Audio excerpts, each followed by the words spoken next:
Hello दोस्तों, संख्या पद्धति यानी नंबर सिस्टम्स के इस वीडियो में आपका स्वागत है। पिछले वीडियो में हमने विभिन्न प्रकार की संख्याओं के बारे में चर्चा की। इस सत्र में हम उसी पर आधारित कुछ प्रश्नों को हल करेंगे। तो चलिए शुरू करते हैं।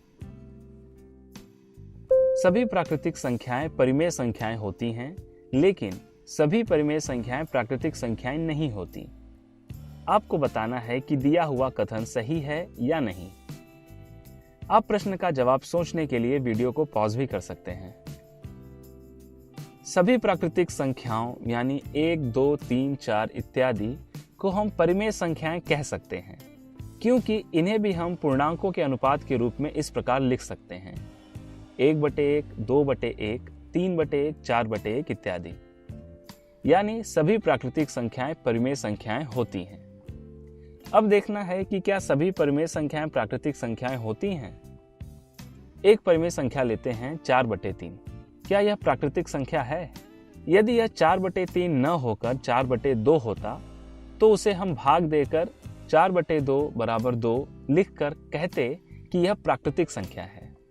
लेकिन 4/3 का सरल रूप है 1.3333 इत्यादि, जो एक प्राकृतिक संख्या नहीं है।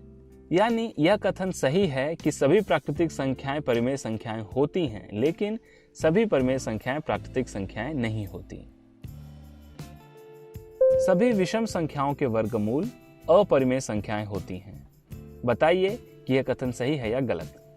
चलिए विषम संख्याएं यानी ऑड नंबर्स लिख लेते हैं: 1, 3, 5, 7, 9, 11, 13, इसी प्रकार 27 तक या उसके भी आगे। अब इनके वर्गमूल लेते हैं तो यह संख्याएं कुछ इस प्रकार होंगी, जहां करनी में 1, करनी में 9, करनी में 25 क्रमशः 1, 3 और 5 होंगे, जो कि प्राकृतिक संख्याएं या कह लें कि परिमेय संख्याएं हैं। वहीं बाकी सभी संख्याएं अपरिमेय संख्याएं हैं। यानी सभी विषम संख्याओं के वर्गमूल अपरिमेय संख्याएं होती हैं। यह कथन गलत है। वास्तविक संख्याओं में से अगर अपरिमेय संख्याओं के समूह को निकाल दिया जाए तो बाकी बची हुई संख्याएं परिमेय संख्याएं होती हैं। बताइए कि यह कथन सही है या गलत। दोस्तों, परिमेय संख्याओं और अपरिमेय संख्याओं को मिलकर बनने वाले समूह को वास्तविक संख्याएं कहते हैं। यानी यह कथन सत्य है। वास्तविक संख्याओं में से अगर अपरिमेय संख्याओं के समूह को निकाल दिया जाए तो बाकी बची हुई संख्याएं परिमेय संख्याएं होती हैं। बताइए कि दी गई संख्याओं में से कौन सी संख्या परिमेय संख्या नहीं है। आप वीडियो पॉज करके अपना उत्तर सोच सकते हैं। यह प्रश्न परिमेय संख्याओं पर है, तो इसे हल करते समय परिमेय संख्या की परिभाषा ध्यान में रखिए। चलिए देखते हैं पहला विकल्प, ऋण 11/3। परिभाषा के अनुसार ऋण 11 और 3 दोनों पूर्णांक हैं और हर शून्य नहीं है, यानी यह एक परिमेय संख्या है। दूसरा विकल्प करनी में 81 वर्गमूल के रूप में है, लेकिन 81 का वर्गमूल 9 होता है, जो एक परिमेय संख्या है। तीसरा विकल्प भी वर्गमूल ही है, लेकिन 15 का वर्गमूल एक अपरिमेय संख्या होती है। अब इसी तरह का एक और प्रश्न लेते हैं। दी गई संख्याओं में से कौन सी संख्या या संख्याएं परिमेय संख्याएं हैं। आप उत्तर सोचने के लिए वीडियो पॉज कर सकते हैं।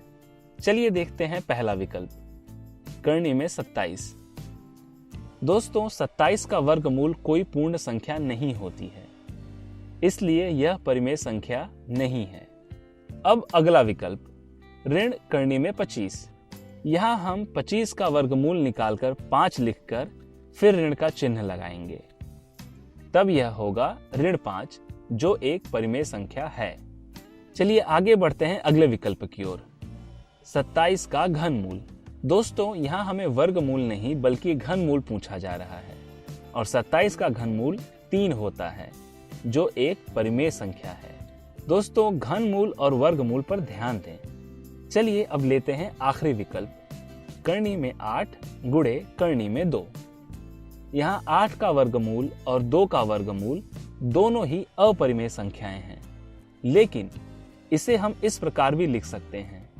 करनी में 8 गुणे 2 यानी करनी में 16 जो होगा 4। यह भी एक परिमेय संख्या है। दोस्तों, शायद हमें ज्यादातर विकल्प देखने में अपरिमेय संख्याएं दिखाई दी, लेकिन जब हमने बारीकी से निरीक्षण किया तो केवल एक संख्या अपरिमेय संख्या निकली। तो दोस्तों, इस वीडियो में बस इतना ही। इस सत्र में हमने विभिन्न प्रकार की संख्याओं पर आधारित प्रश्न हल किए। अब मिलते हैं अगले वीडियो में। धन्यवाद।